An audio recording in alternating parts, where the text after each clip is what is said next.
സുഗമമായ സഞ്ചാരത്തിനും നിയമലംഘനം കണ്ടെത്തുന്നതിനും ആധുനിക സാങ്കേതിക വിദ്യ ഉപയോഗിക്കുന്നുവെന്ന് മുഖ്യമന്ത്രി പിണറായി വിജയൻ. ദേശീയ സംസ്ഥാന പാതകൾക്ക് പുറമെ മറ്റു പാതകളിൽ കൂടി ക്യാമറ വയ്ക്കുമെന്നും മുഖ്യമന്ത്രി പറഞ്ഞു. മോട്ടോർ വാഹന വകുപ്പ് പുറത്തിറക്കുന്ന പുതിയ PVC പറ്റജി card, driving licence, AI safety ക്യാമറകൾ എന്നിവയുടെ ഉദ്ഘാടനം നിർവഹിച്ച് സംസാരിക്കുകയായിരുന്നു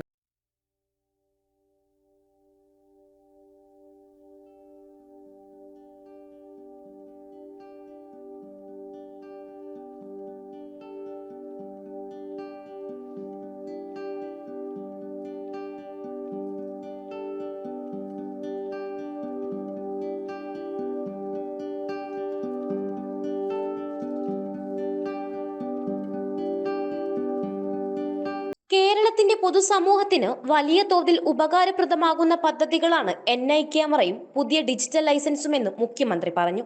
നിർമ്മിത ബുദ്ധി ക്യാമറകൾ വഴി നിയമലംഘനം പിടികൂടി പിഴ ഈടാക്കുന്ന പദ്ധതി സംസ്ഥാനത്താദ്യമാണ്.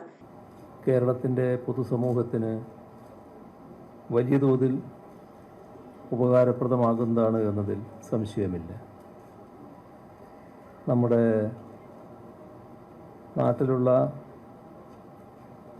റോഡുകളിൽ പൊലിഞ്ഞു പോകുന്ന ജീവനുകൾ, അപകടത്തിൻ്റെ ഭാഗമായി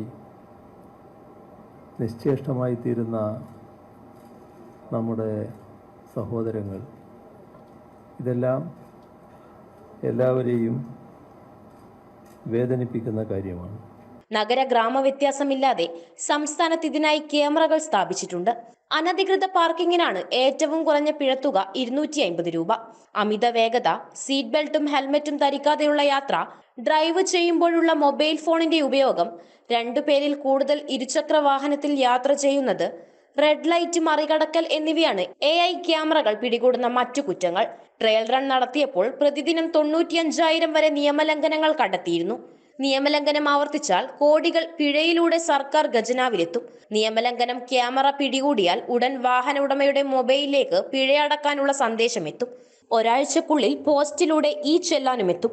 30 ദിവസത്തിനുള്ളിൽ പിഴ അടച്ചില്ലെങ്കിൽ മോട്ടോർ വാഹന വകുപ്പ് നോട്ടീസ് അയച്ച് തുടർ നടപടികളിലേക്ക് കടക്കും. News desk, Kannur 1.